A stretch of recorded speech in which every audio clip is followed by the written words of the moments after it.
Welcome to Outrage Astrology. My name is Mike, And I'm Brittany. and we're the two astrologers that exist solely to piss you off and change your perceptions of astrology just a little bit if we can. Brittany, what are we talking about today? We're going to talk about composite charts, which we love. Oh, I love composite charts. But what is a composite chart, Brittany?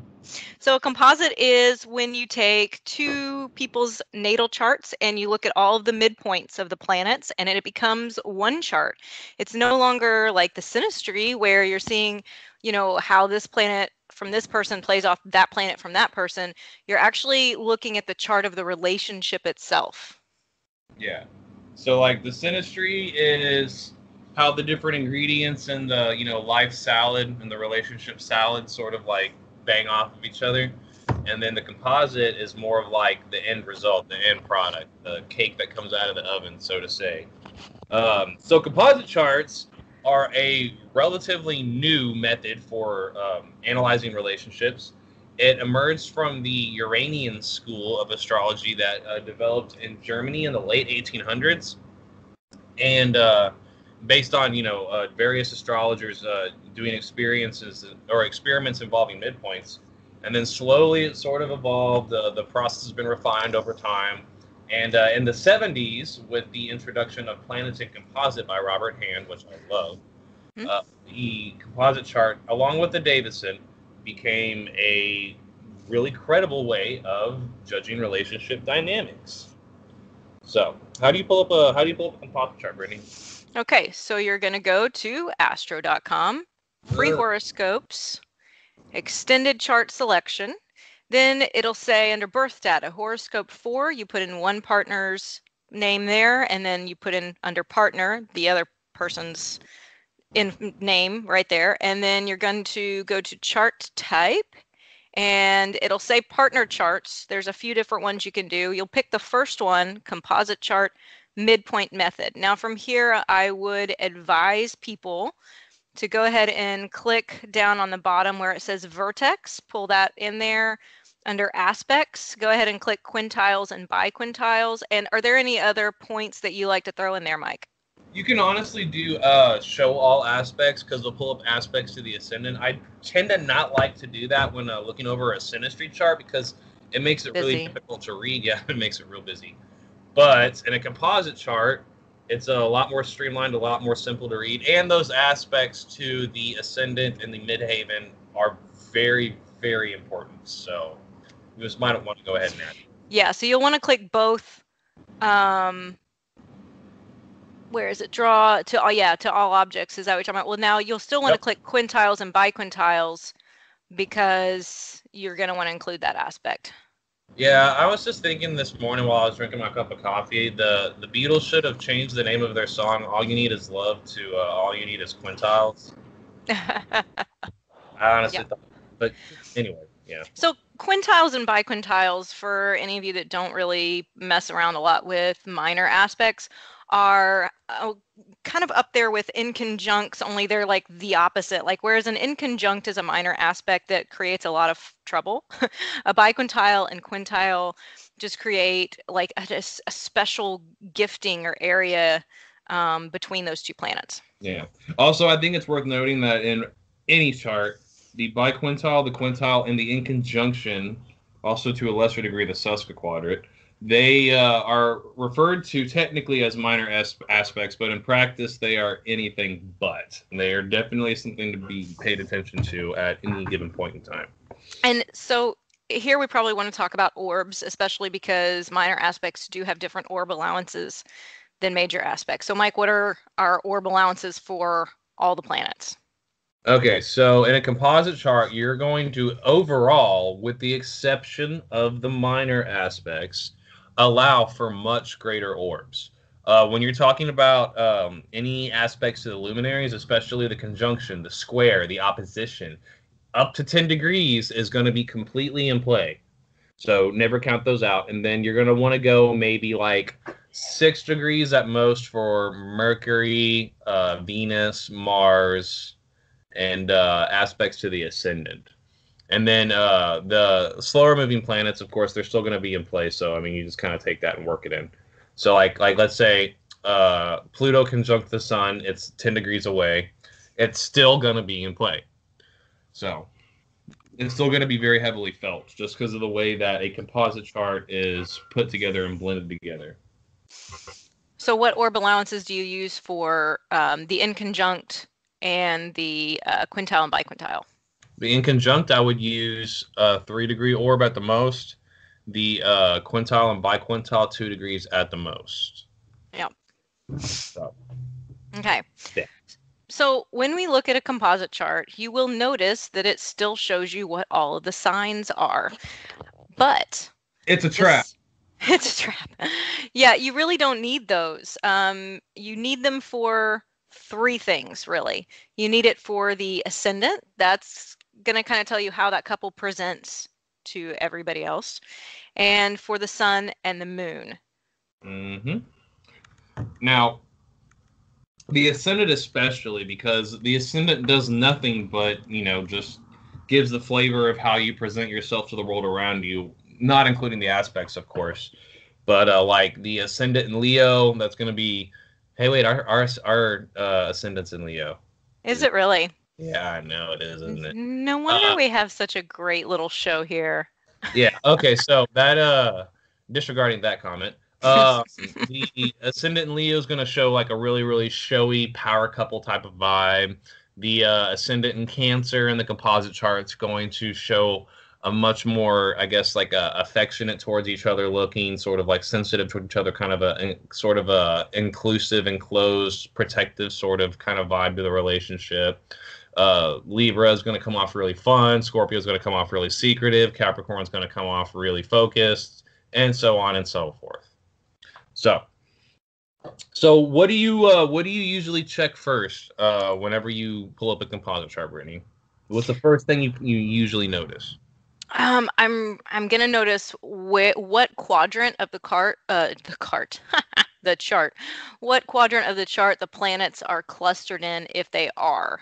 That's going to give me kind of the overall direction of that relationship, and then the sun and the moon. Yeah, and actually most composite charts, well, some of the better ones, they tend to have clusters of planet stelliums. Mm-hmm. That's very, very common, more so than like you won't see a whole lot of splatter charts in composite charts in healthy functioning relationships or significant relationships. The sun is probably the most important planet in the composite chart because it is the ego of the relationship. It's what the relationship is, what its purpose is, the house that it's placed in, the aspects that are being made to it, and then to a lesser degree, the sign. You take the sign into account a little bit, but not, it's not that important in the composite. If you see the sun in the first house, the 4th house, the 7th house, or the 10th house, that alone shows a very significant relationship because the 4 angles of the composite chart are how the chart interacts with the outside world. So like composite sun in the 1st house, you know a bit about that placement. How does that usually manifest for you? These are, to me, and some astrologers I know will disagree with this, but I think probably more agree than disagree. The sun in the 1st house is a great place for it to be because it reaffirms each other's ego identity. It's like, there's a natural affinity between the two of them, and they're kind of both out to like help one another. The kind of downside to it is it can become codependent as fuck. Like, yeah, what point does me become we and we need to go back to me? Yeah, I mean, these couples that are like, when you hear those stories where and it's cute. We all think it's cute, but it's maybe, I got to look at it this way too. When you see these like older couples that they die within like a couple months of each other, like that's so fucking codependent. Like I would expect to see their son in the 1st house because they just, if you're not here, then what am I?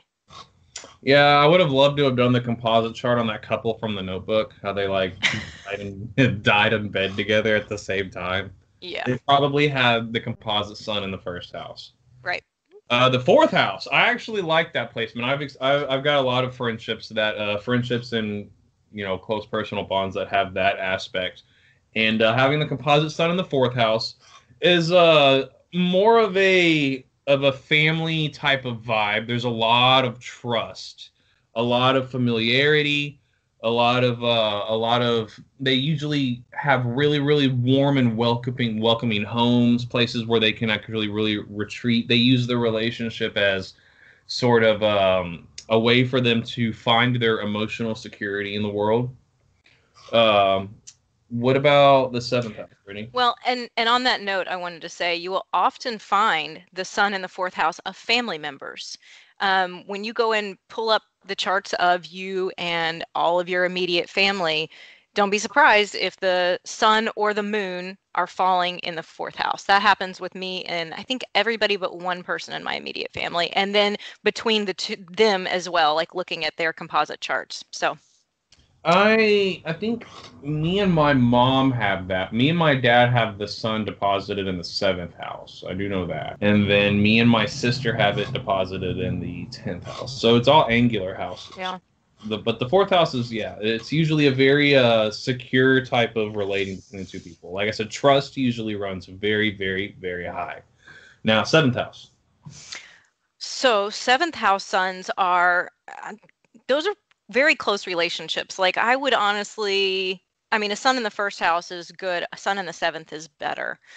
It's just a great partnership. You know, together you come as one, and that's really what your goal is in that relationship, is to be partners. Like not to become the same person like in the first house, but to be supportive partners of each other. Well, the sun in the seventh house has a similar effect to the sun in the first house in that regard. A lot of times, if you pull up the Davison, and the Davison is just the same, it's the same as the composite. It's basically just the same or a different version of the same story. A lot of times, if you see somebody with a couple with a composite sun in the seventh, when you pull up the Davison, it'll be in the first. So in many ways, those two houses mirror each other. And Yeah. there is a danger there of losing your individuality in the relationship. Like what I've noticed is people with the composite sun in the seventh, they'll start to take on each other's likes and dislikes. They'll start to mirror each other in a way. Like they all of a sudden get in a relationship with this person and they never ate seafood before in their life, but all of a sudden they're into seafood. Or they never liked underground hip hop, but now all of a sudden they're wearing, Jordans and apple bottom jeans. Don't So get in that relationship. Don't be that person. don't be that person. Don't wear apple bottom jeans. I don't care how great your ass is. Don't wear them. Yeah. The 10th house. I love seeing the sun in the 10th house in the composite chart. It's more of a heavier placement, but it signifies a very significant relationship because it has effects. Sorry. It affects your direction in life. It affects it has this way of influencing both of the people involved to a degree where it changes their view of where they're going in life. They see the relationship as something that helps them grow and expand and on the material plane, in terms of their career, in terms of how people view them, in terms of how they view themselves. So I usually consider that to be a pretty important placement.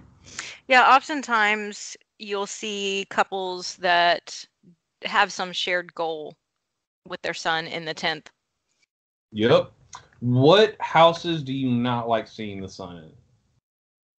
I don't think that it's necessarily, there's not a house that I just don't like to see it in, because I can even make an argument like we were talking about you and I's chart. So we have the sun in the 6th house, which typically, it's a cadent house. It's not as strong. It's about work. It seems kind of, I mean, the 6th house is fucking boring. Let's just face facts here. Yeah, but we do work together. So But we do work together and it works well. So it's, I mean, like I said, even for those houses, I can see it can support it, other things in the chart. The 12th house is much more challenging, I think.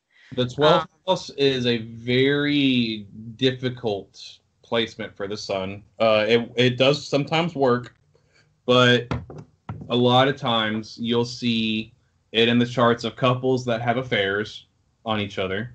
It's also, you see a lot in couples that will break up and then for some reason, for reasons they can't even really explain on their own, they keep getting back together and they keep because it drags up a lot of subconscious psychological issues between the two people.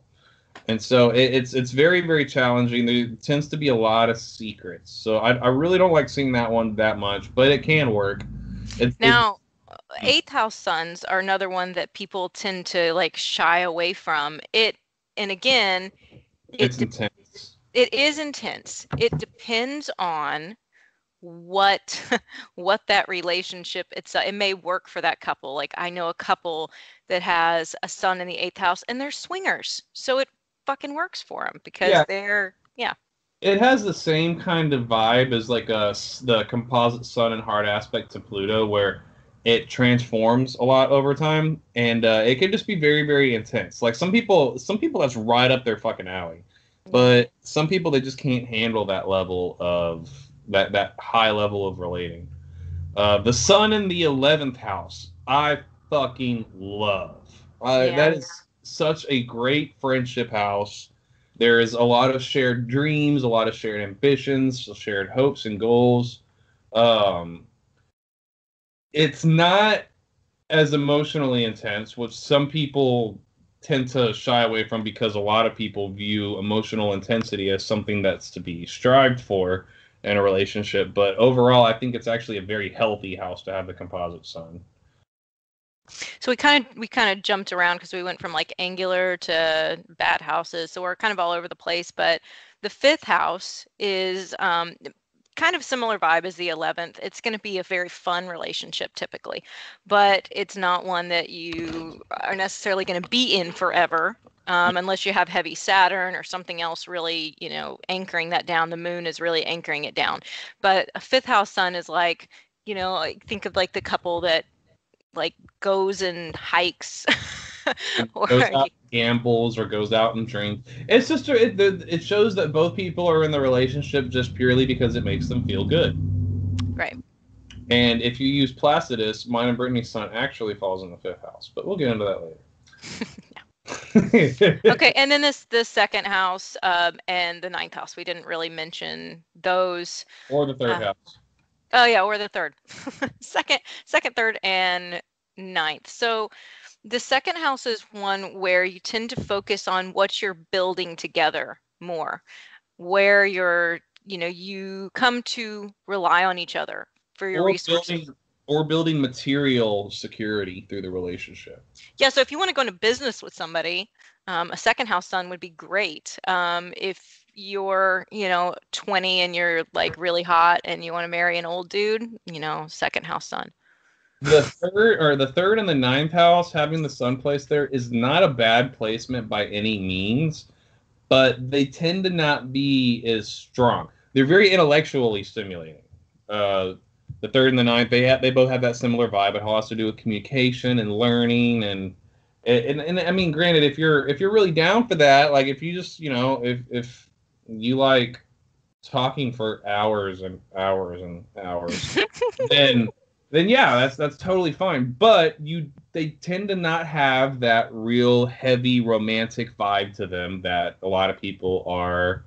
Like, let's say if me and you, Brittany, were writing a book together, having the composite sun in the ninth or the third would be great. It would be totally great. Right. But let's say we were like trying to start a family, and those poor kids. Oh God, I feel so bad for them. But anyway, yeah. So I mean, they're just it's not as strong as a placement. Okay. Now, you also want to look at the moon. Let's go on to the moon now. Okay. The moon is the state of the emotional needs of the relationship, the emotional fulfillment of the relationship. So like, what houses do you like seeing the moon in? So generally speaking, it's going to be similar to the sun. You're going to want to see the moon in an angular house. I think so. I like them in angular house, especially like, if you're going to create a family together, you're going to, a fourth house moon, you're going to get that vibe from it. 10th house moon is not, I don't like as much. I think you do. No. It's not a very warm placement. Like, let's say if we were I don't think so. I don't think it'd be great, but Now, the moon in the first house is, people think it's great, but it can be very challenging, actually. Um, the moon in the first house, there seems to be there's a lot of emotional affinity between the two people. They feel that there's a lot in common between the two individuals, but it has this double-edged effect where it can generate a lot of extreme emotionalism between two people. Like a small fight can turn into a huge fight very, very quickly because the moon in the first is just such a sensitive place for it to be, such a visible place. Mm-hmm. Y'all are showing your emotions very, very quickly and very easily, and it can create a situation where y'all should be objective about what's going on and turn it into a big, giant, massive argument. Now, granted, it does generate a lot of feelings of togetherness and oneness, but the fights there can be kind of hectic. It's sort of like having Mars in aspect to the moon. The seventh house is a little bit more chill, actually. Okay. You can get. Hey, we're going through the house placements. I know. I personally, I think that the moon in either the first or the seventh, I like to see that because that means that there's an emotional sustainability and drive to be in that relationship. Like It's there, but there's just that other effect. No, trust me, I like seeing the moon in the first house in the composite, but when I see that, I'm like, oh, okay. The arguments between these two people are probably going to be pretty big, pretty intense. But that doesn't necessarily mean that they're not going to be together, they're not going to be happy together, but it just creates that dynamic. Okay. Fine. I like I actually really like to see the moon in the fifth house more than I like to see the sun there. I do too. I also like seeing the moon in the third house quite a lot too. Me too. So the moon in the third house is there's a need to communicate. I mean, your needs, your emotional needs, moon, and then the third house communication. So you're going to stay in communication with each other a lot more. And a relationship is, I mean, that's what you need in a relationship. I mean, you've got to talk to each other. So when you're kind of in that constant state of being in a habit of talking to each other, it's going to work really well. Yeah. A moon in You talk about your feelings. Yeah, exactly. And then a moon in the fifth house, I feel like it's not, we're just, the sun in the fifth house is more like we're just here to do what we like to do and we like doing it together. The moon puts a little bit more of an emotional grounding to that fifth house, like fun. Mm-hmm. Yeah, it's a very romantic placement. It really is. The moon in the sixth house, though, kind of sucks. You can see that a lot with like relying on somebody else. Yeah. You see that a lot because the sixth house is inherently a house of inequality. And when you see the moon in the sixth house, you can see a situation where one person's using the other or one person's giving more than the other and one person's taking more. And then the moon in the eighth house is pretty intense. See, like the moon in the eighth house of people, it's a very attractive placement for both because you're gonna feel it, and there is a lot of emotional intensity, but it can really wear you down. There's such a plutonic element to it, and both people involved have a penchant for like working on the other's psychology. They know how to make the other person react. You can learn a lot about yourself through the relationship having the moon in the eighth house, the composite moon in the eighth house. But I mean, if you like feeling like somebody's stabbing you in the chest repeatedly at various points throughout the relationship, then go for it. Okay. What about moon in the 12th house? Oh, God. No. Run. What are we? We have kids together and we've been living together for years, but I'm afraid to even ask this person if we're like together. Okay, so I'm gonna tell you a great little anecdotal story about a moon in the 12th house. All right, anecdote me away. Okay, so my good friend her parents have their moon in the 12th house. So her parents split up when she was like in elementary school, but they still lived together for a very long time for the sole purpose of like they didn't have anywhere else to go and they just like smoked crack together and like his prostitute like baby mama would come over and they would like call the cops and they so anyway they had this weird like dichotomy. They were just it was like what's going on here? That's a moon in the 12th house for you. Yeah, they don't understand it. Can't get away from it. You want to get away from it. You just can't. There could be addictions involved. There could be repressed emotional hangups involved. It's a very complicated place. It's a very complex placement, but it's definitely not the easiest place for the moon to be. Mm-mm. What about the moon in the second house? Oh, we talked about moon in the second house. That's like, what we're going to... The second house. Did we? Okay. So it's more of an emotional relying on one another. It's very similar, though. It's going to function very similarly as the sun.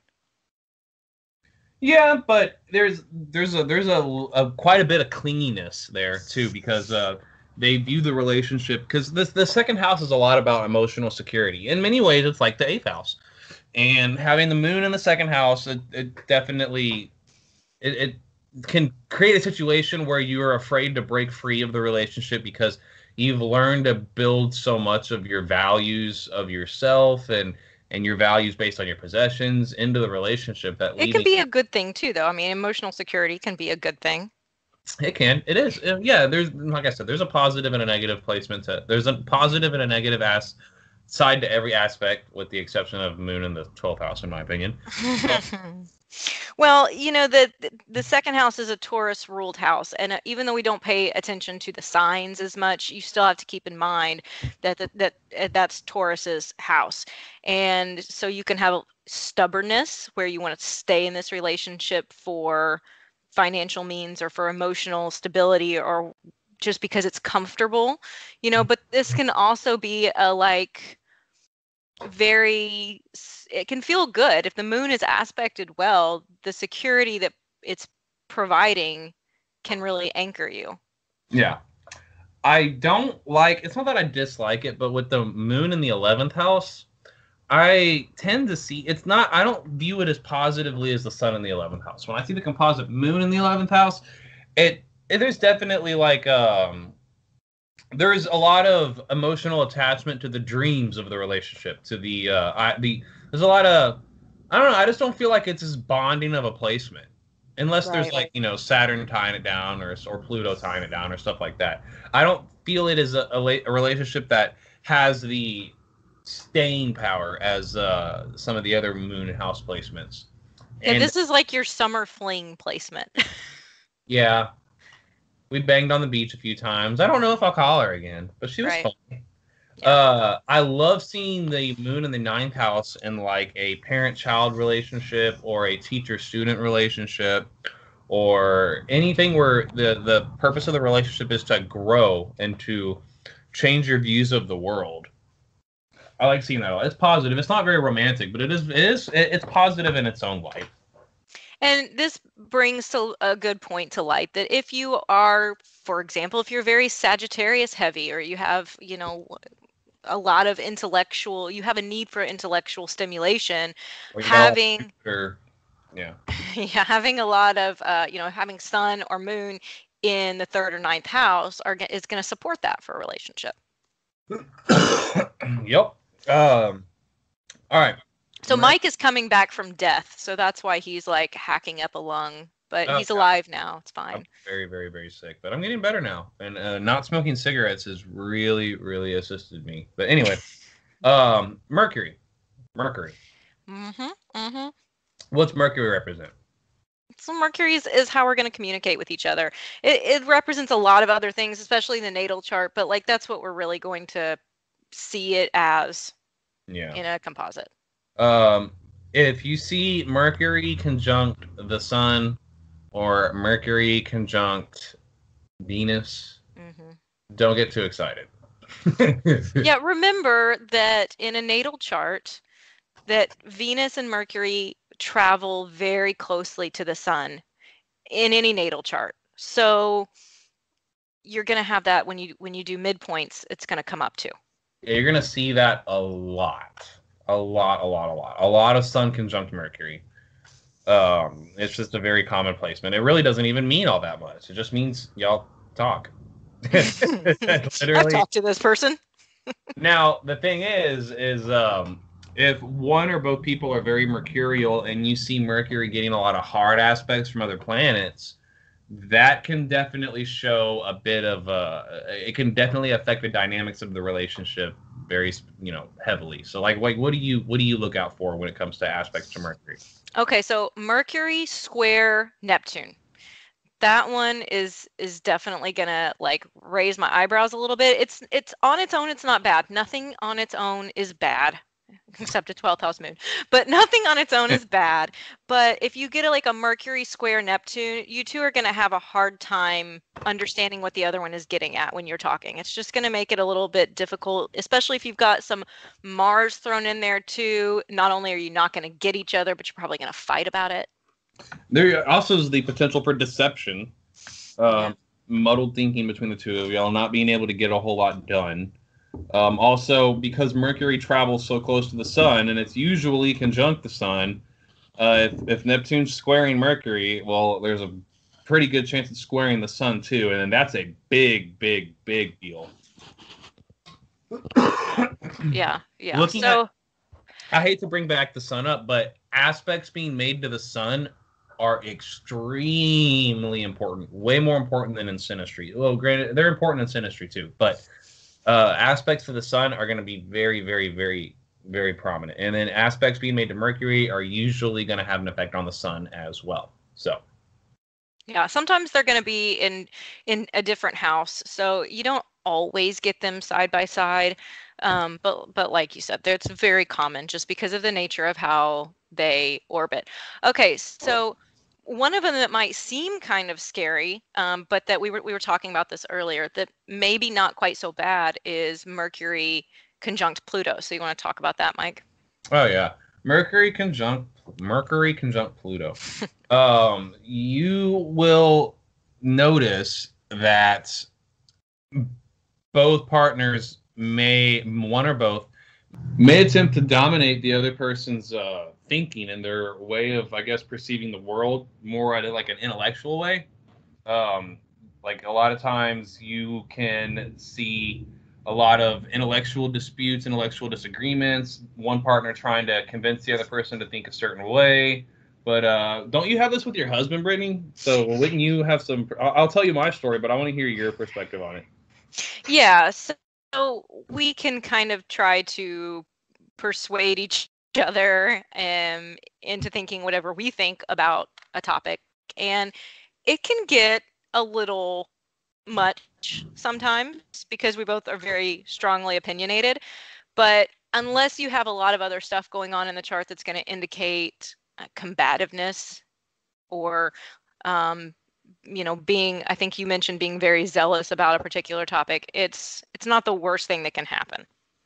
Yeah, I'll tell you about my experience with that particular placement. So I had a friend who was very, very opinionated about certain subjects, and we were very close friends, and we had Pluto conjunct Mercury in the composite, and he was a religious zealot.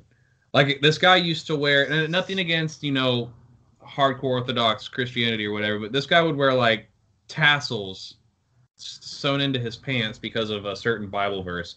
And he believed the earth was flat and that the whole globular earth theory was a Jewish-backed conspiracy to manipulate the masses so that we would rely on a certain small sect of pseudo-intellectuals for all of our information so that they can manipulate us on a grand scale.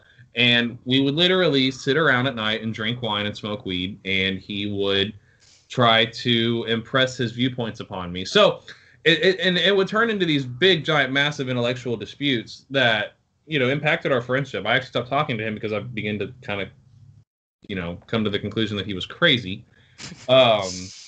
But so it's usually fine unless one of the two people is a fanatic about something, and then it can turn into some pretty, very, very interesting relating.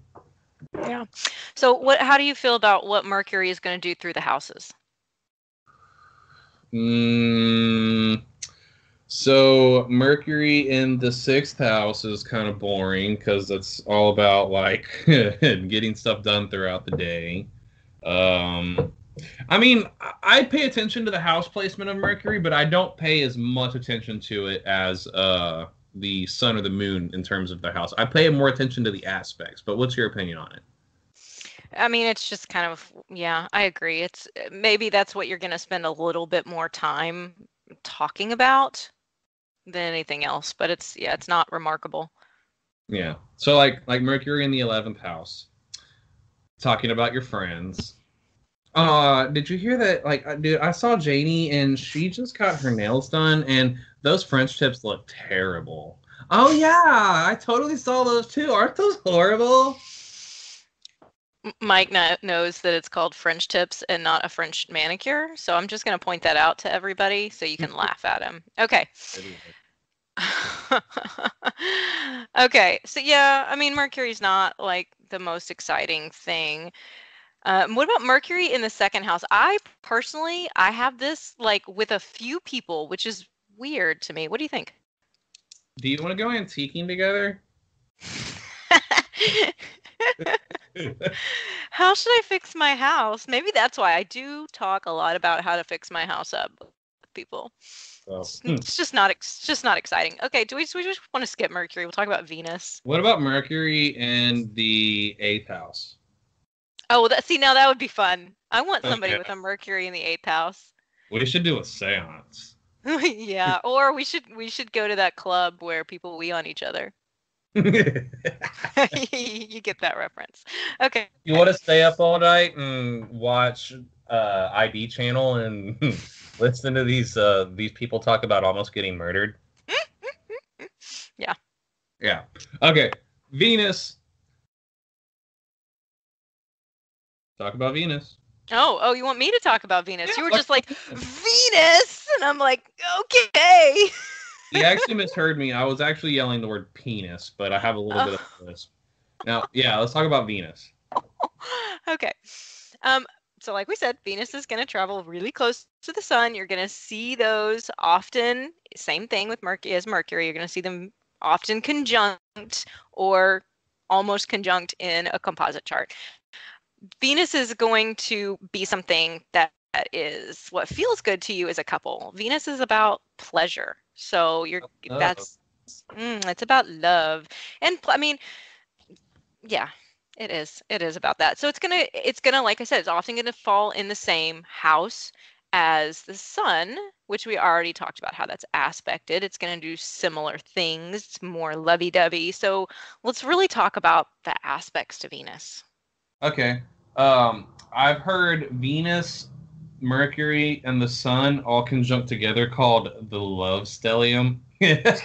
Which is stupid. They're conjunct. All three of those are conjunct in a lot of composite charts. A lot. Now, granted, it's good to have, like having Venus conjunct Mercury in its own. There's a lot of everyday enjoyment with each other. Y'all love going out and doing mercurial things together. You see the Sun conjunct Venus. That's actually a pretty good one, but it's very common in itself. There's just there's this the ego of the relationship is built around love and relationships and Venusian related things.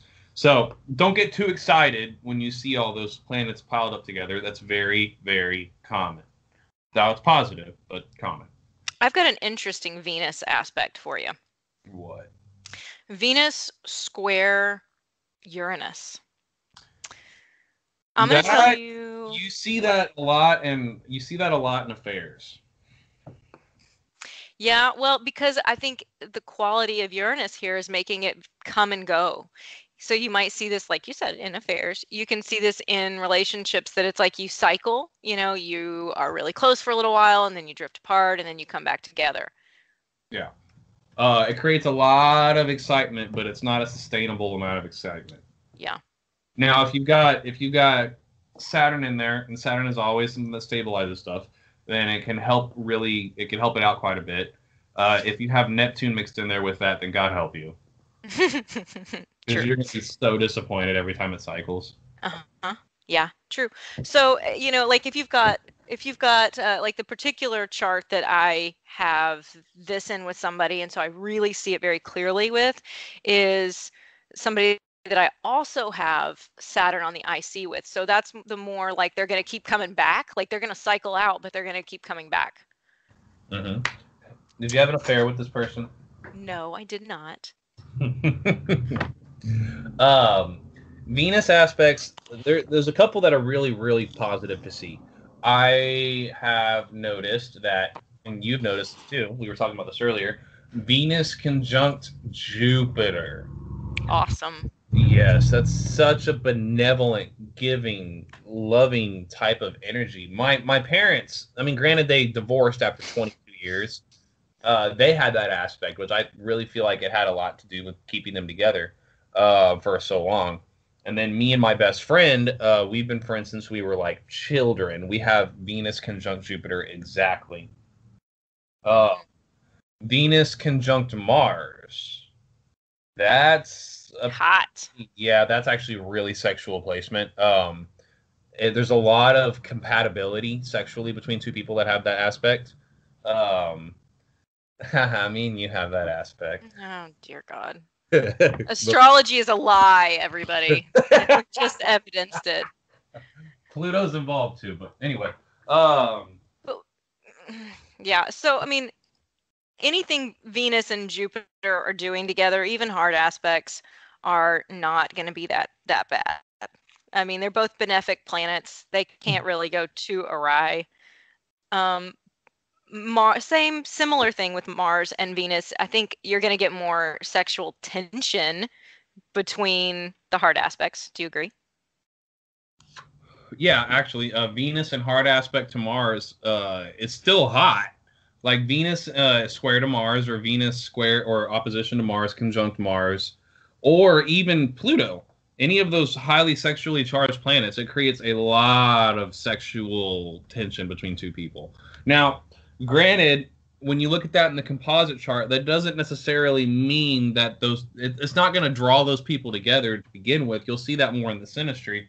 But once they are together, when you see those aspects, especially the conjunction between Venus and Mars, it shows like the sexual compatibility is just there. It just works. Like when they get ready to go, they just know what buttons to push, and then it just turns into like 12 minutes of, I'm gonna get mine. I'm gonna get mine. You're gonna get yours. That we both know it's gonna happen. 12 minutes, huh? Well, that's the double-edged. Well, that's the double-edged side of it. That really is. It is so easy. It's like flexing a muscle, getting each other off. So, funny story. There can be boredom with that aspect because of it. So funny story, when you're post-date and you're pregnant and you're, big and large like I was, your doctor will tell you guys need to go home and have sex because, the prostaglandins and the semen is going to, help the baby come out. So, What? here I am. Yeah, it's true. So same thing that gets the baby in gets the baby out, and the contractions of the uterus, from orgasm. So anyway, like I come home from my. Do you think they asked my parents to do that? Probably. I mean, if you were post-date. Oh no! Okay, so while Mike is reeling over there, the point of the story is when I was like very post-date, and the doctor told us to do this. And I get home, and my mom was in town, and I'm like, Mom, we need like 10 minutes because we got to go do this. And she's like, you only need 10 minutes, and I was like, yeah, we're professionals. So that's. Wait, what aspects are Venus and Mars making in the composite chart between you two? They're actually square. Oh, okay.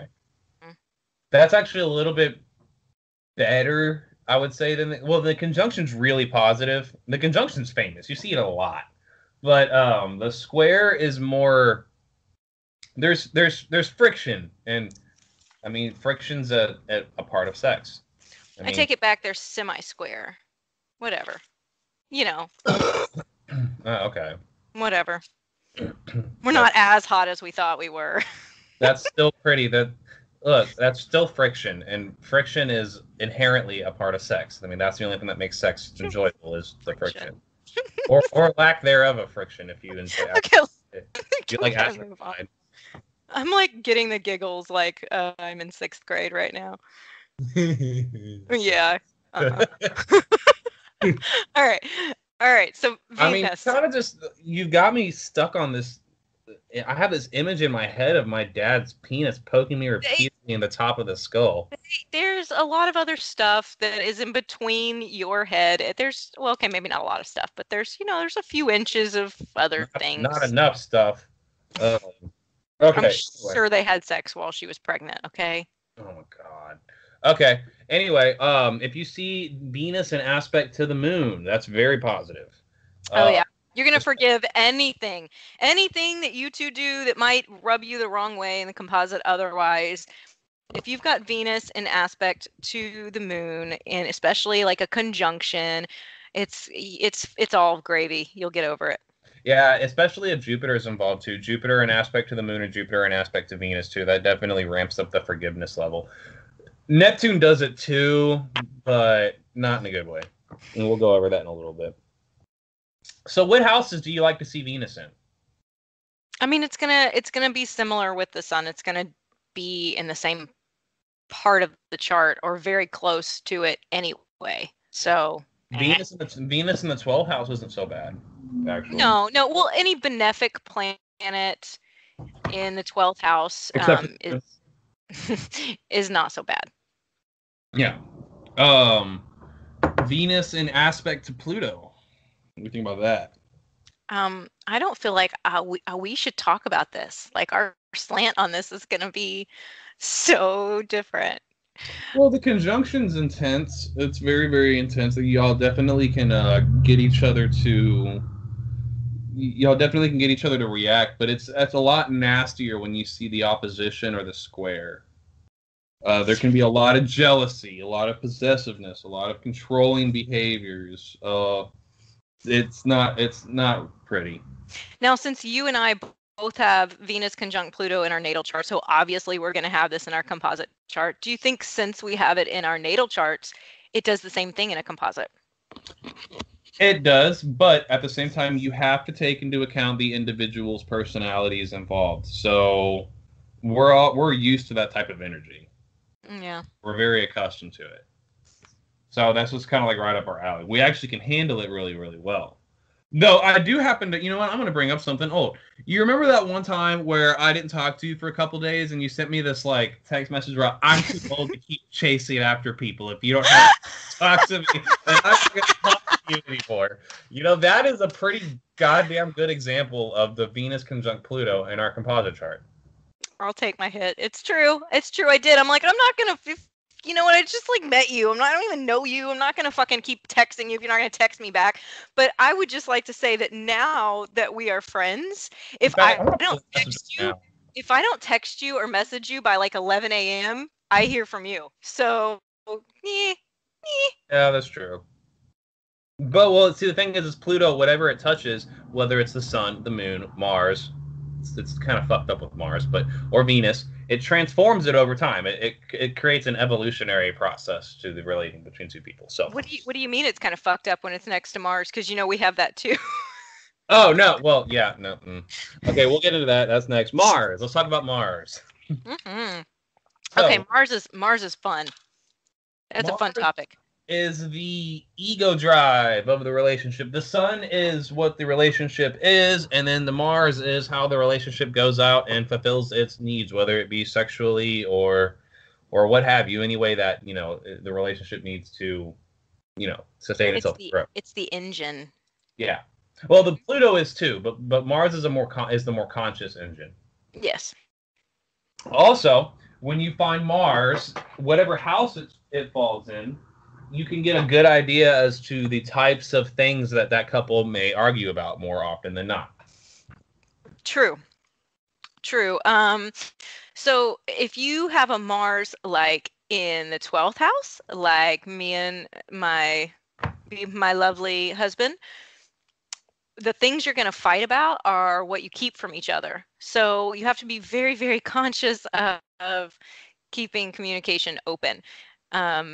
Mars in the 12th house is challenging, and so you want to pay attention to that, because you're going to have the tendency within your relationship to not give each other the full story.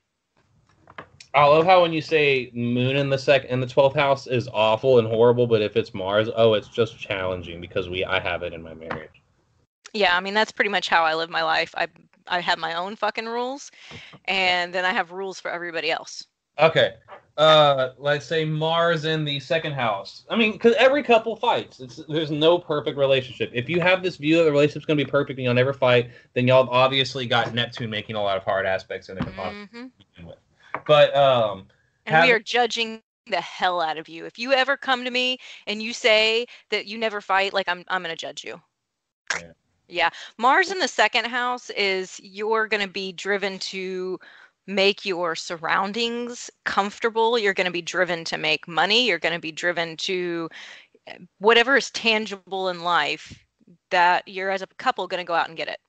Mars in the 1st house. That's the very athletic couple. Oh, Or Mars conjunct the Sun.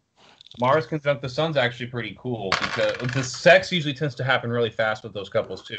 But having Mars conjunct the Sun, if you're already a pretty timid person, or you're kind of lazy, or you're kind of not assertive, well, if you are in a relationship where Mars is conjunct the Sun in the composite, it's going to bring out the more assertive side of your personality. So in that way, it could actually be really, really healthy. But it could also create some really intense fights. But fights in themselves are just, the couple working out problems. So. Yeah. It's similar. It's going to function throughout the houses based on, that's what you're going to want to go out and be driven to do in the relationship. Mars in the 5th, like that's another kind of similar thing to in the 1st. You're going to be going out to like do stuff together. Partying. Yeah.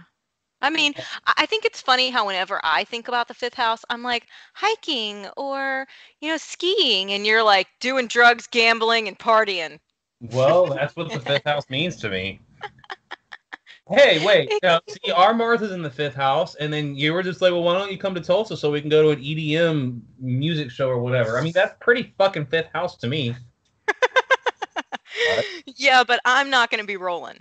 So there's that. Speak for yourself. Yeah, I am. I said I'm not going to be.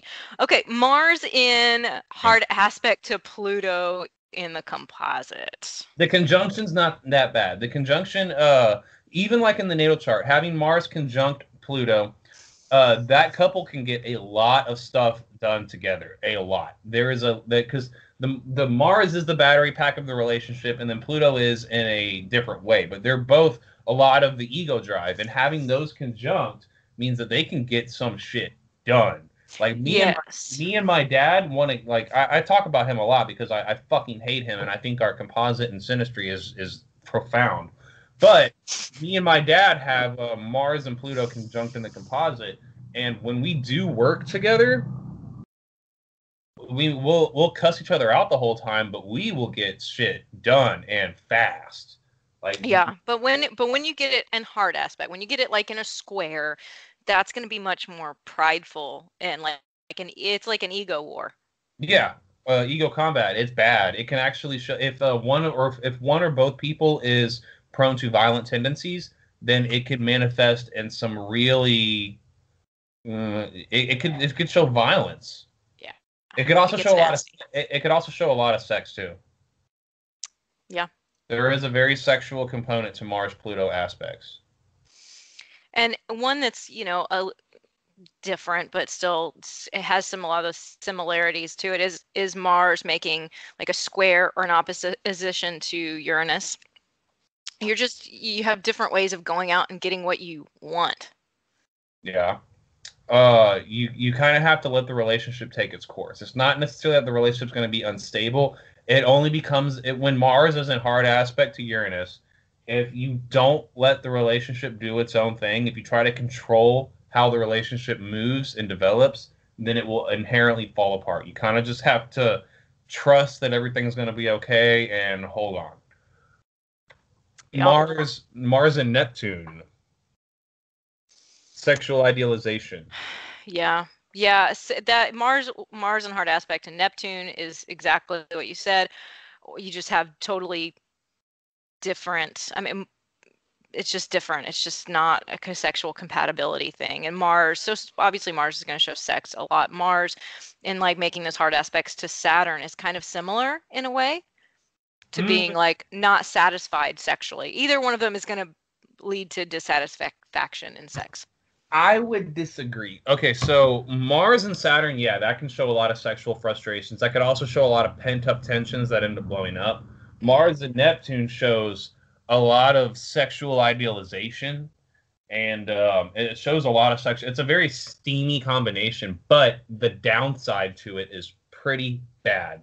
Y'all act in a way that y'all can weaken each other. There can be a lot of potential for deception, a lot of people doing things behind each other. I was in a relationship where we had Mars square Neptune, and I mean I won't get into the specifics of it, but there was a situation where I gave her access to my social media profiles so that she could handle some stuff for me while I was unable to, and she got a hold of a lot of people that I was doing business with so that she could derail certain aspects of my business that I was running through my social media profile. And she was doing it all behind my back, while she was, professing that she was, with me. It was pretty nasty. You can see a lot like cheating. Cheating is very, very, one person deceiving the other and cheating while they're in the relationship. You can I mean, Neptune is deception. So yes, if it aspects a planet that's about sex, there you go. Yeah. Okay. Jupiter and Mars is pretty awesome. When you see Jupiter and Mars in aspect, even the hard aspect, but the conjunction and the flowing aspects, the trines and the sextiles, are amazing because that shows two people that have a lot of optimism together, and when they go out to go get something done, they have all the faith in the world that they will be able to do it, and that in itself, generally, it paves the way for success. What do you not like to see Mars in? You asked me where I don't like it. What do you not like it in? You're talking about houses or aspects? Yeah, houses. What houses? Mars in the. I'm kind of ambivalent about it. It doesn't really Mars and its where it's at. They all have their own positives and negatives, in my opinion. I'm a little bit less biased with Mars. Like, if you see Mars in the third house can be a little annoying because it's just a lot of bullshit bickering all the time. Mars in the 10th house is badass because y'all, push each other to succeed in your career. I mean, granted, the fights can come from it, but it's still positive. Mars in the 11th, y'all can fight over friends. But still, there's a lot of ambition to get your hopes and dreams taken care of. Mars in the 8th house, actually, I would say there's a lot more of a darker edge to how Mars operates when it's in that house. So I would say that's probably the most malevolent place for it to be, because just the 8th house is about sex, death, rebirth, jealousy, obsession, other people's resources, taxes, blah, blah, blah. I'd say that's probably the most unpleasant place for it to be, but it still even has its positives. That's still pretty hot sex. Yeah, well, and then also like Mars in the 7th, you have a lot of need to go out and accomplish the desires of the relationship. So this is how I've seen it play out, is Mars in the 7th. There's a lot of pursuit between the couples, like, a lot of like playful kind of chasing of each other. And I've seen it as like one person has a goal that they want to accomplish, and then the other one is, supporting them and pushing them and helping them achieve that goal. Mm-hmm. You see that in most of the angular houses, except for the 4th, maybe. The 4th is a little bit more. I think the 4th is actually kind of not the best place for Mars to be. Right. So the 4th house is, our home, and it's a Cancer ruled house, and Mars does not function well with Cancer energy or 4th house energy because it's actually in its fall. So that's not a great place for it. Yeah, I think actually one thing that we both mentioned something negative about Mars being any of the water houses. You mentioned the 12th, I mentioned the 8th, and then we both agreed on the 4th. I think in the water houses it tends to drown a little bit. Yeah, I don't personally hate it in the 8th as much because It's ruled by Scorpio, which is it's one of the rulers of Mars. exactly. Yeah, I can see that manifest more as a sexual a positive for the sexual relationship, but then again, it depends on how it's aspected. Yeah, it depends on your individual perception. We're both highly scorpionic, so we would generally like that kind of thing to begin with. Right. But some people involved would be like, whoa, this is way too much. Mars in hard aspect to the moon. Oh That yeah. that just like Mars square, I'd say Mars square Pluto can be a lot nastier, or Mars opposite Pluto can be a lot nastier. But Mars in hard aspect to the moon, you see that in a lot of couples, and the fights with those aspects can be very intense. Very intense because y'all both have such y'all make each other react so easily. One person can say something to the other and just set them off so quick, and so if it's not handled objectively, then both people can it can turn into a situation where both people are walking on eggshells around each other. Yeah, you know how to push each other's buttons, and there's more potential for emotional wounding because the moon is involved. And the moon is, the moon and the sun are the heart of the relationship. So, yes, it can get a lot nastier.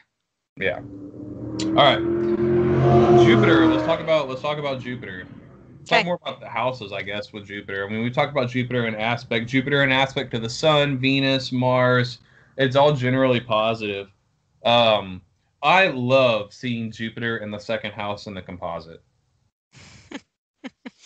Well, okay, so first of all, Jupiter is where you're going to grow as a couple. Yeah. So, if you have it in, what'd you say, in the second house? Yeah, that's money. Right. So you're Capricorn, so of course you're going to think that's fabulous. I see Jupiter in the 7th house with a lot of very good long-term couples. Yeah. The relationship, it being deposited in the 7th means y'all coming together helps y'all grow as a unit, even as individuals.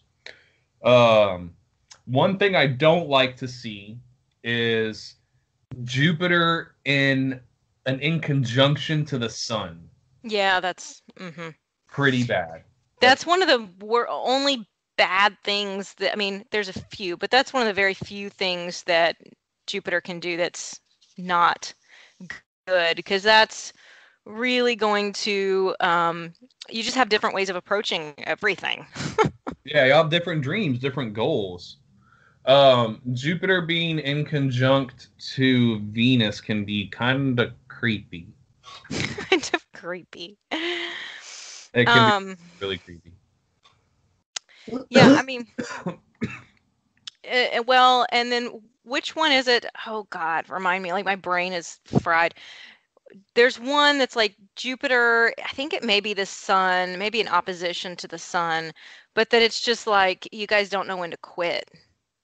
Oh, Jupiter in hard aspect to Mars. Mars. Okay, yeah. That can be if either of y'all has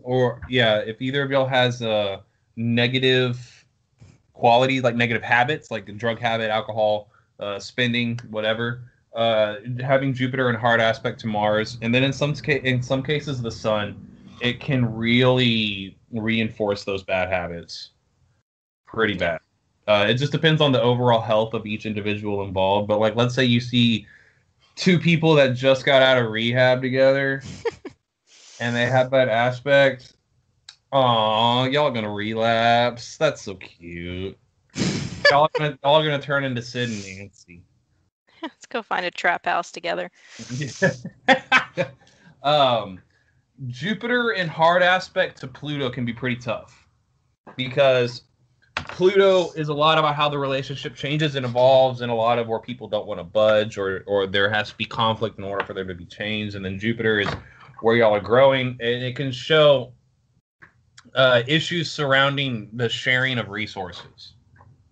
A lot of times it can be issues with like couples having joint bank accounts or owning property together, or occasionally there can be legal issues like related to taxes and whatnot as a result of Jupiter being in hard aspect to Pluto. So that's something to watch out for. It can be overcome because Jupiter aspects are usually not that bad. You can deal with it, a little bit of self-awareness, but that in itself, it's something to watch out for. How do you feel about Jupiter with Uranus? I don't know. How do you feel about Jupiter with Uranus? So I think that just makes the relationship, it makes it really exciting, but I think that it can make it a lot more volatile because it's just amplifying Uranus's kind of wild card nature. And I think it can do similar things to what we're talking about Mars with Jupiter. It just makes it a lot more volatile. So wherever you see, particularly, I feel like particularly with the opposition, it seems to be, I don't know, for some reason that's much more pronounced. Maybe it's my personal experiences, but When I see that, I see that as both people needing to make sure that they make an effort to give the others freedom, to grow. I can see that more with like a biquintile or quintile trine, but I think when they're in hard aspect, it makes it a little just volatile. That's me. Yeah. Okay, Saturn. Let's go on to Saturn. Okay. Saturn is a big bad boy in a composite chart. It can show Saturn can show where there are restrictions. Saturn can show where there are challenges, where there's an intense focus. Saturn being badly placed in a composite chart can trigger it not like there are some aspects with Saturn you really just cannot work out. Yeah, I mean, on its best of days, it provides security in the relationship.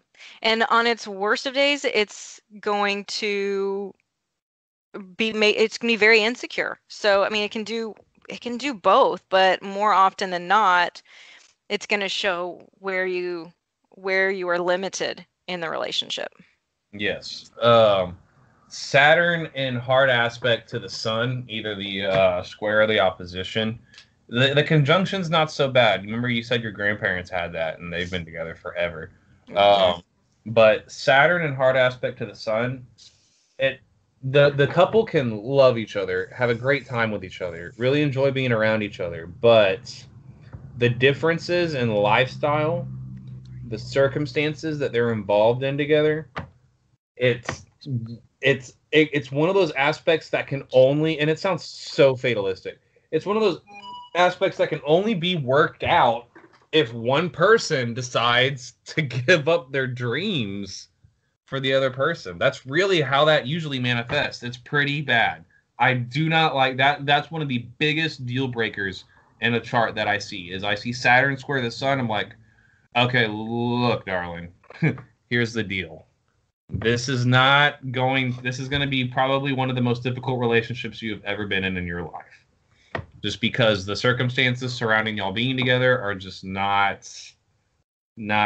conducive to you being the kind of person you feel you are going to want to be in the relationship. It presents a lot of challenges. Yeah. What else do you see? What else comes to mind when you think of Saturn in the composite? Well, you and I have Saturn in the 7th house, and We're stuck. Yeah, it does that. It creates that stability, but yeah, in the 7th house, while you're stuck with one another, it can be for a good thing or a bad thing. And it feels kind of like muddied down, I think. Well, yeah, it creates a circumstance where if it binds y'all together to the point to where if it were to ever come to the point to where y'all didn't want to be involved in each other's life, it would still be really difficult to separate. Yeah, fourth house, same thing. Maybe even more so with the 4th house. I see, particularly when Saturn is on the IC, but when it's in the 4th house, that to me is the most binding place for Saturn to be. That is that person that it's like you're gonna know them when you're old. You're never gonna get away from them. Yeah, no, it's pretty heavy. The double-edged sword with Saturn, though, is even with the hard aspects, when y'all do try to separate, there can be because you feel a high level of responsibility to each other. It's a lot of it's the glue that holds the relationship together, and even with the hard aspects, it's like can't live with them, but god damn it, I can't live without them either. Yeah, I've seen in charts where I've seen this in a couple different charts where one spouse is the caregiver to the other for illness, Saturn will sit in the 6th house or very close to the descendant. Yeah. Saturn being conjunct with descendant can, even if one person has some like horrible substance abuse problems or stuff like that, there's just such a feeling of responsibility to the other that you can't seem to break it. When you see Saturn square the ascendant, conjunct the midheaven, or sitting on the ascendant, squaring the midheaven, I guess, inversely, it definitely shows a lack of apparent warmth between the couple. Like, not a couple where you're gonna see PDA, not a couple where like it's one of those couples that you see like at the party that they never talk to each other, or if you see them next to each other, they're not interacting. So yeah, like the Venus square Saturn. Yeah. Same thing. There's just a lack of warmth. Now, granted, there could be a lot more complex things going on behind the scenes, but it's like when you see Saturn on the midheaven and square the ascendant. I was talking about this earlier. You generally don't see a lot of photos, family photos in their house. You don't see a whole lot of. There's just not a lot of warmth. It's a very conservative couple. Yeah. So. Just keep in mind with all of these, the planets are doing the same things that they're doing in the natal chart. That's why composites are so great, because you can read them very similarly to natal charts. So Saturn is going to both restrict and teach lessons and provide, staying power. It can do all of those things in any of these charts. That's why I like Saturn in the 4th house. It does the same thing as whereas in the natal chart, it can give the native a very long life, because it's right there at the IC, and it's same thing with the relationship. So. Yeah, think about Margaret Thatcher. She has Saturn conjunct the ascendant. Exactly. They called her the Iron Lady. We still need to do Queen Elizabeth I chart. I want to do the second one. Didn't she like traffic children? Never mind. She doesn't. All right, Uranus. Talk about Uranus. Woohoo! Okay.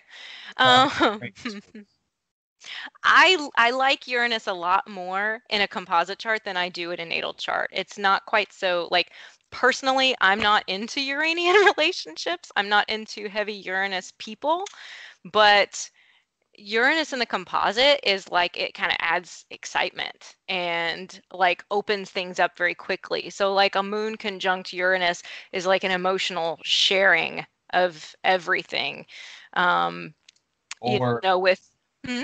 Or like Uranus in aspect to Mercury, especially if it's exactly. hard aspect, extreme intellectual excitement. Exactly. Yep. I mean, y'all are scientists together. That's, yeah. Well, those would, right, because I've heard it said, the Uranus being the higher octave of Mercury, which sounds really woo-woo to me, but it does. Uranus is kind of like the genius planet, the innovation. So when you see that with Mercury, yeah, you're definitely going to get that. Uranus with Mars, particularly if it's something nice like a trine, then you're going to get like really fun sex. Very adventurous sex. Yes, like you're gonna have like a bucket list of where you're gonna go do it. Yes. Yeah. The thing about Uranus is it brings about change, sweeping change, and if you're somebody that is more traditional and you're not used to rapid change, it's gonna upset the fuck out of you. But if you're a really open-minded person and you're not too heavily invested in the relationship in a Plutonic sense or a Saturnian sense, it isn't that bad. But we'll bring up a good example. The relationship between Jack Nicholson and Angelica Houston. It lasted 17 years, and they had Uranus conjunct the Sun. Exactly. And it was a very challenging relationship for Angelica Houston because she wanted something conventional with Jack Nicholson. She wanted to have a family. She wanted to have babies. The clock was ticking on her. I mean, how old is she now? Jesus Christ.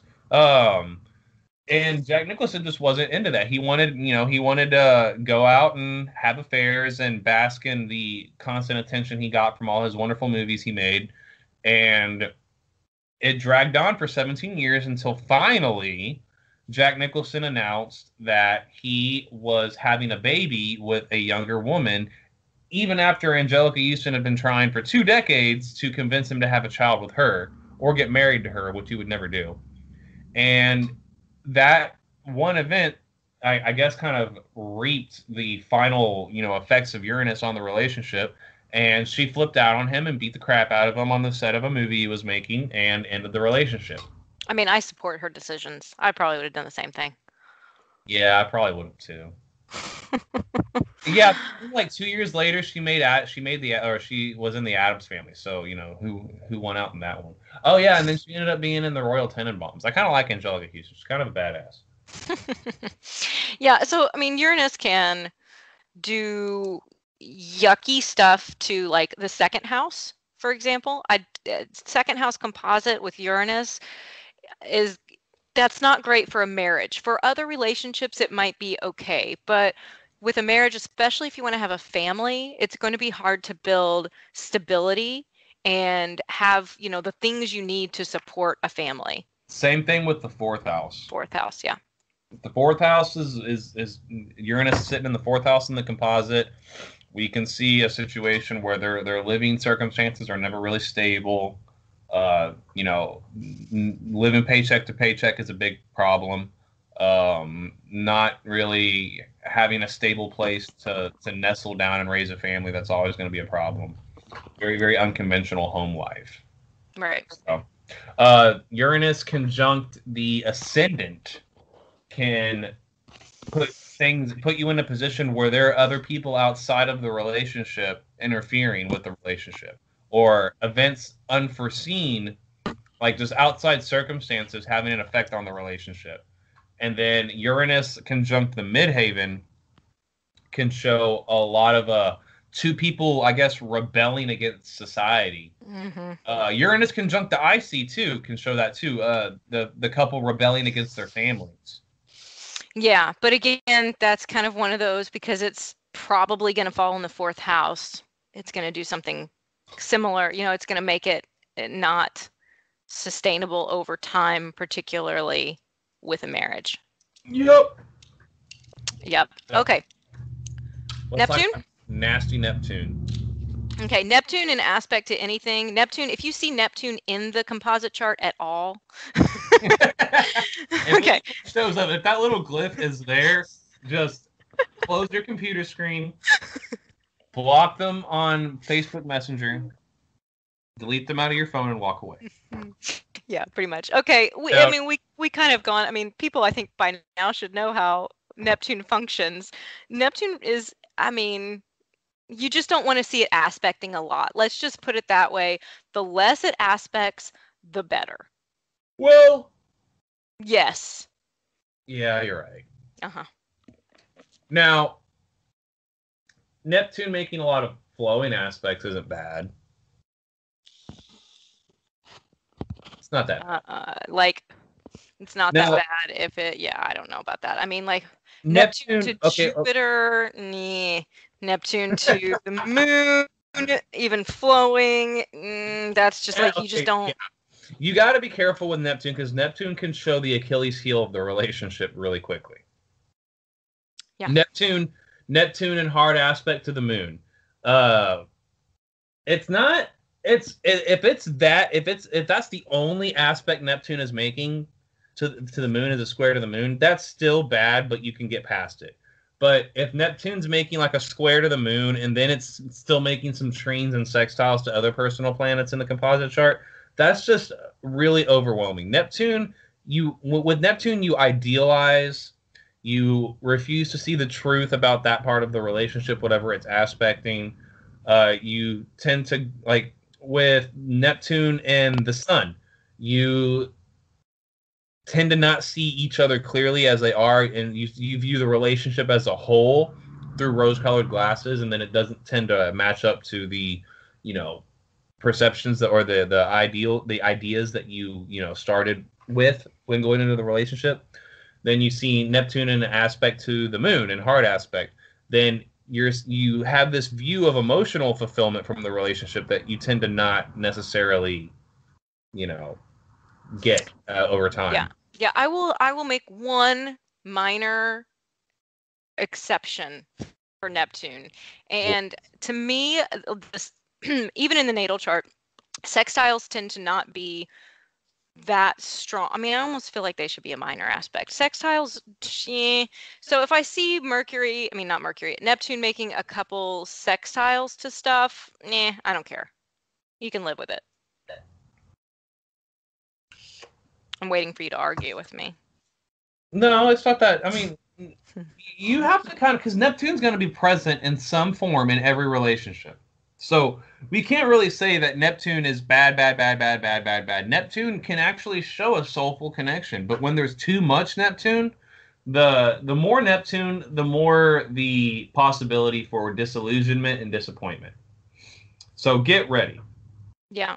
So here's a good example of how Neptune is maybe not the most awful thing in the world. So like me and my middle daughter, I have a sextile to Mercury, a square to Venus. I mean, these are all between Neptune, a Mars Neptune quintile, a Jupiter Neptune quintile, a Saturn Neptune quintile. I have a lot of pretty tight orb aspects between Neptune, or we have a lot of them between a lot of planets. And remember, this is a parent-child relationship.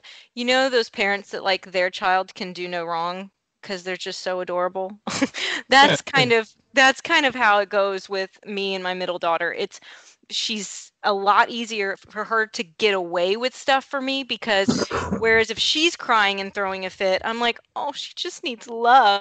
And if my other ones are crying and throwing a fit, I'm like, get the fuck up off the floor and get your shoes on and let's go. Yeah, well, we'll see how well that plays out when she gets into it's gonna be bad. I mean, let's not talk about that. It's gonna be real bad. She's gonna have a sense that she can do no wrong in your eyes. Yeah, I know. Yeah, and I know, I mean, me and my grandmother have the Sun square Neptune in our composite chart. And when I was younger, I used to take advantage of that because in her eyes, I could really do no wrong. But in reality, I was doing a lot of wrong. All the things. All the things. Yeah, let's go down the list. But I mean, also Neptune is like the conduit of forgiveness, just like with Jupiter. I mean, if it can definitely soften up the relating between people to a point to where, if one person is really trying to change and they've done some really bad things in the past, Neptune can really, allow for the forgiveness to even really happen to begin with. Yeah. It has its purpose, we suppose. We will concede the fact that Neptune has its purpose. I know. It's fucked me up so bad in relationships in the past, so. I think you may be we're going to have to do a case study on why you are more susceptible to Neptune fucking things up for you. We're going to have to do that. Okay, so let's talk about Pluto. Yeah. Pluto. Oh, yeah. I love Pluto. Well, that's because the facts we've already mentioned about our charts. We're very Pluto people. Well, it's not that. Actually, Pluto, whenever I look at a composite chart, first, when I see a lot of Pluto going on, I'm like, oh, this sounds exciting. And then I get into it. I'm like, oh, my God, this is a nightmare. Mm-hmm. Yeah. Pluto is very like power conflicts is a big thing you're going to see wherever Pluto is placed. So, for example, my husband and his mother have Pluto in the 7th. Oh God! Is it conjunct the descendant? No, but it is conjunct Uranus. So, I mean, this was like, why can't you just be the sweet little church boy that I raised you to be? And instead, he's like, no, Mom, like I'm an atheist, and that's just those power struggles are going to take place, particularly if you're going to see them in the 7th, or the 1st, like in an angular house, but particularly the 1st and the 7th. So Pluto is really where you struggle. Oh well, when you see Pluto conjunct the IC, that's actually there can be a lot of obsessive clinginess to like a lot of fears of loss related to issues of your childhood coming to bear in the relationship. So having Pluto conjunct any angle is pretty powerful. Having Yeah. it, yeah. Having it so my husband and my son actually have Pluto conjunct the ascendant in their composite. And they are very similar. They're very like fire dominated, a lot of Leo and Sag, and they look very alike. And I can just see it now. Like when he's a teenager, my husband is going to be like, oh my God, I did this shit when I was your age. And let me tell you how it's going to work out. And my son is going to be like, no, Dad, I'm going to do it this way anyway. And they're going to have a power struggle over it. It's going to bring up, those issues. Yeah, when Pluto's conjunct the ascendant, you'll get to see your dark sides on the other person. And Yeah. that's going to be a little bit of a challenge. Also, having Pluto on any angle definitely can bring, just like having Uranus in hard aspect to any angle, it can bring outside influences to bear against the relationship. Having Pluto square the ascendant, like I had that with one of my really good buddies. We have Pluto conjunct the IC, so we can't seem to stop hanging out with each other. There's like a compulsive need to constantly be involved in each other's shit for some reason. But other people don't seem to like this very much. Surprise. Yeah, they say we're toxic for each other, and we've got Pluto square, and it's coming from our families. So Pluto's conjunct. And it's true. Let's just go ahead and put that out there. Well, I mean, there was that time we almost got arrested together. There was that time we peed all over the hallways at the Hotel Hilton in Louisiana. There was some things. Just big children. Yeah, but at the same time, like we're not gonna stop hanging out with each other. So, Anyway, sit on it. Pluto conjunct the midhaven. That can be a really powerful placement. Just like Pluto conjunct Mars, you can get a lot done. You have a very powerful presence in your environment. Yeah, it's a power couple. Yep. Yeah, but people might not like that if you don't use the power in a positive way. People can come against you. People can join forces against you and put you down. Because Pluto's a very polarizing force. Here's a good Pluto kind of study for you. So my mom and I have a second house composite stellium that includes a Pluto conjunct, widely conjunct the sun, conjunct Venus, and conjunct Mercury. And again, remember, this is in second house. So this is like, we just don't really feel, particularly with me because I'm the child, it was like kind of this lack of like warmth because Pluto is there. And so in second house is what's supposed to make us feel secure. And so there's not a lot of like cuddly kind of stuff. And she was the mom that was like, if it's not broken or bleeding, then don't cry about it. Yeah. Well, the thing about Pluto is even if there isn't a whole lot of emotional involvement, there is. Pluto works at a really subconscious level. And there is a lot of desire to sort of kind of make an effect on each other. Because didn't you have a big issue with your mother because of who she was with? Yeah, I still do. Don't think that perhaps maybe subconsciously you're kind of be like, no, this is my mommy. You can't have her. Oh, it's very conscious. We also have, I'm Venus, Pluto conjunct in my chart. My mother and I have Venus and Pluto conjunct in our composite chart. Yes, it is very much that way. And I'm an only child, and I will totally own up to all of my shit, but that's true. Venus and Pluto is going to be this like, I want to possess you kind of energy. I don't view it that way. I do. I act that way. Exactly. Yeah, I mean, in a composite chart, you're going to see that. What was that noise you just made? My baby. Anyway, we've kind of talked about already with the Mars and Pluto and how that can turn volatile. What do you think about, outer planets in general hanging out with Pluto? One thing you see in the composite charts of a lot of people that were born in the 60s is Pluto conjunct Uranus. Yeah. That's pretty common for couples that were born between the early 60s and the early 70s. And it's really interesting. It's crazy that it's a generational thing, because a lot of those couples will literally bust apart. They'll be together when they're young, and they'll bust apart, and they'll come back together years later. I've seen it happen a couple times. I saw it happen. Okay, so we'll start with my dad and his current boo thing or whatever. They were together back in the 80s before he met my mom. They had kids. Like, there was children involved. But the relationship completely just blew itself apart. I think Dawn left my dad.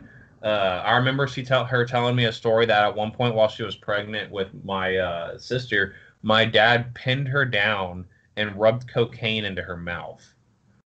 Is this a Mars-Pluto thing? Is this what we're talking about? No, actually, they had a Uranus conjunct Pluto. And Uranus conjunct. Yeah, I'm sorry. Uranus conjunct Pluto. This is a common generational thing. And also they had the moon conjunct Mars. Okay, so they broke up, and my dad got remarried to my mother. They had me, blah, blah, blah. My mom and my dad got divorced, and just so happens my dad found Dawn again, and they got back together 22 years later. So the relationship blew itself apart and then regenerated years later. Another situation happened with my best friend's dad and his current wife.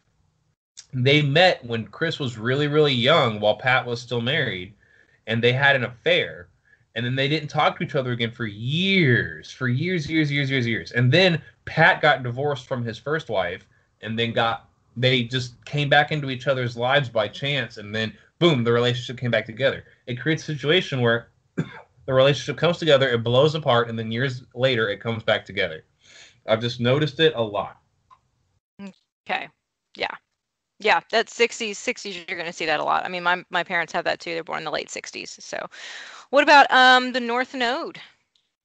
The North Node's really important because that is it's sort of like the sun, where the sun is the ego drive of the relationship, what the relationship is, its purpose. But the North Node is more of like an underlying purpose, like a soul mission of the relationship. It has a lot to do with, you can see karmic connections with the North Node, and it's an obsessive point. It's somewhere that the relationship subconsciously tries to move towards. And if you see like the North Node conjunct Saturn, that's a very karmic placement. It can show to people that have unfinished business in a past life, and they're here to take care of it again in this life. Or if you see the North Node conjunct the Vertex or conjunct Juno, that shows a very faded relationship. Y'all are meant to come together for a reason. Sorry, I sound like I'm dying over here, but I'm just kidding. He's getting better. Yeah, he's getting better. I'm getting better. North Node in the 7th house in a romantic relationship is awesome. I mean, that's kind of like, if you want to talk about something faded, that, if anything, is you are meant to be together. That's weird, because me and one of my buddies have the North Node conjunct the Descendant and Juno all exactly. I mean, that's so sweet. No. That's so sweet. I mean, it just, that's the purpose of the relationship, or that's the drive where you're trying to go, is you're probably going to get, maybe you and him are going to get married. I'll go ahead and have some napkins and like some matching towels and stuff embroidered. Good God. Okay. Yeah. Anyway, so yeah, the North Node it's very, very telling. Especially if you see planets conjunct the North Node, that means y'all are supposed to take care of stuff from the past life, unfinished business. If you see planets conjunct the South Node, that means y'all took care of it. It's actually kind of has like an inverse effect. The karmic issues between y'all have already been taken care of, and so if there's planets sitting on the South Node, y'all are going back on something y'all have already finished up and taken care of. So it sort of shows me that the relationship is kind of like beating a dead horse, at least from a karmic perspective. So that's just my opinion on that. So. Great. My husband and I's south node is conjunct our moon, so I guess we're beating a dead horse here. Yeah. Or we're really good at it. I mean, I don't know. Okay, so whatever house it's in is going to be sort of the direction that you're going to move in as a couple, the topic or topics that house has to do with. And planets conjuncted are going to either assist it or make it harder. You're talking about the vertex or the north node? The north node. Oh, yeah. Or planets squaring it can actually hinder progress in that effect, yeah. Mm-hmm. So a planet, you don't want to see a lot of planets squaring the north-south node axis. I mean, it's fine if it's like the moon or something like that, but let's say you see Pluto in hard aspect to the north and south node, like it's making a square to both. That is kind of showing that the relationship is having a really difficult time moving forward in a way that is healthy for both people involved. There's a lot of hang-ups between both people that aren't getting resolved as a result of the relationship. So it's definitely something to watch out for. Yeah. Okay, so now you want to talk about the vertex? Yay! Looking at the vertex conjunct any major planet, I wouldn't really say that the slower moving planets are as important, but seeing the vertex conjunct, like, let's say, an angle, let's say like the descendant, the IC, the sun, the moon, Venus, that is really significant. Now you have to use deductive reasoning to sort of figure out for yourself how it's significant, but the vertex is related to the creation of new karma. So when you see the vertex in, a conjunction with something, significant in the composite chart, that shows that this relationship was meant to bring something new into your life. It just depends on what planet it is, the sort of kind of, for you to figure out what it is that's supposed to come into your life. What about houses that it falls in? Do you care as much about those? No, because it's always going to be the 5th, 6th, 7th, or 8th house. In the composite? Yeah, I believe so. No. I've never seen it outside of those houses. The 5th, 6th, or the what? 5th, 6th, 7th, or 8th. Oh, okay. Okay. So we mostly just care about the planets then? Yeah, basically. Okay. But you kind of have to be a little bit judicious with how you interpret it. You'll have to use your own knowledge and common sense because there's not a whole lot written on the vertex. So a lot of it's left up to the imagination as to what it's going to bring. And you have to kind of use your judgment and your intuition to figure out how it's going to be important. Yeah. So kind of closing thoughts is I want to talk about the houses for just a minute, what house system you're using looking at composites. And so I had a little bit of an epiphany the other day because I have always looked at Placidus. And I happened to pull up quite a few composite charts using whole signs. And a lot of stuff clicked into place and made a lot more sense to me because the houses are so important in a composite. It's, if you're looking at a natal chart, it's not going to be as drastic because you're still looking at zodiacal signs. But when you're pulling up this composite, the houses are everything. So just play around with I won't tell you what house system to use because there are a couple charts that I do feel like Placidus works better for that particular composite.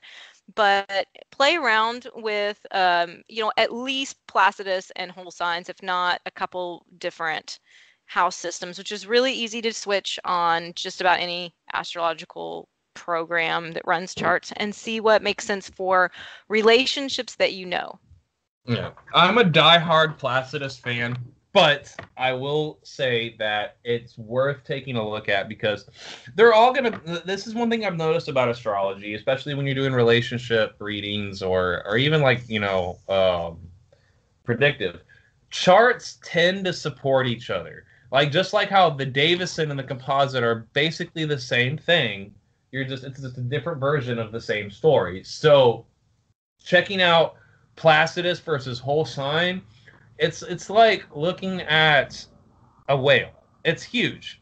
And when you change the house systems, you're still looking at the same whale, just a different side of the same whale, but it's still a fucking whale. I love that you're comparing a relationship to a whale. Well, I mean, I'm going to figure out, what Freudian thing that means. So, right, you are still looking at it the same, but in composites, the houses are so very important. So, it switched, for example, my husband and I's sun from being from the 12th into the first house, which made a lot more sense. It switched our moon from being in the second to the third, fit perfectly. And Mike, you pulled up a few charts too, and we're like, you might have a point here. That's the only reason I'm not saying you're an idiot. That's why I'm agreeing with you. It's not because we're friends or anything. It's just because I made him do it. No, first off, because we're friends, if I think you're wrong, I'm going to tell you. But I actually legitimately thought you had a point. And so, I think that they're both important. You should check them both out. Okay. See what works best for you. See what fits best in your mind, and then make your own decisions. They're both valid. They're just different versions of the same damn story. Okay, so you can reach out to us, ask us questions, consult us for any of your astrological questions to pull up charts for you at outrageastrology@gmail.com. We will be coming out with new content soon. Yeah, I think we're going to cover short little Davison and Mark's charts episode next, right? Oh, yeah. Mark's charts are badass. Yeah, and Mike is like the expert on them. There's not a lot of information out there on those charts, so you'll really want to listen to that. Yeah. All right. Well, thank you so much, guys. Till next time. I'm Brittany. I'm Mike. You've been listening to Outrage Astrology. Please make sure to review us wherever you get your podcasts.